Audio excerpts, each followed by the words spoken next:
আমার হল হচ্ছে অমরিকেশ হল। তো আমি একজন 24-25 সেশনের শিক্ষার্থী। তো আমি ক্যাম্পাসে আসছি 2 মাস।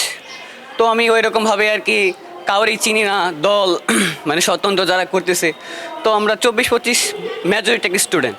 তো নির্বাচনের উপর এই 24-25 কিন্তু মানে ভালো একটা প্রভাব ফেলবে, কারণ আমরা ফার্স্ট আসছি, ওইভাবে কাউকে চিনি না। আর যারা ক্যাম্পাসে বিগত বছরগুলোতে আসে আমাদের সিনিয়ররা, তো ওরা মোটামুটি সবাইকে চেনে, জানে যে কে ক্যাম্পাসে কাজ করছে এই সেই। আর আমরা যদি নতুন আসছি, আমরা ওইভাবে জানি না কে কাজ করতেছে বা কাজ করবে। আমাদের একটা থাকবে যে বিপি বা জিএস যে হোক না কেন, মানে ফার্স্টে হচ্ছে ক্যাম্পাসের নিরাপত্তা, আমাদের নিরাপত্তাটা ফার্স্ট এনশিওর করতে হবে।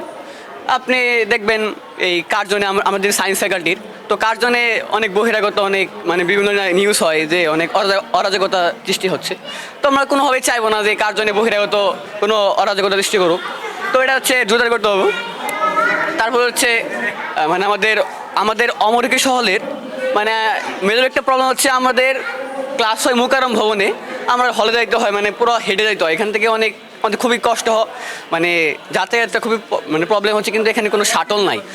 হল থেকে কিছু একটা শাটল দিলে হয়তো আমরা যাতায়াতটা একটু ভালো হতো। আর অন্য হল দেখতে পারেন, এরোকায় হল থেকে যারা আপনার আর্টস ফ্যাকাল্টিতে ক্লাস করে, ওদের মোটামুটি বাস টাস আছে, শিডিউল আছে, কিন্তু আমাদের মানে এটা বঞ্চিত।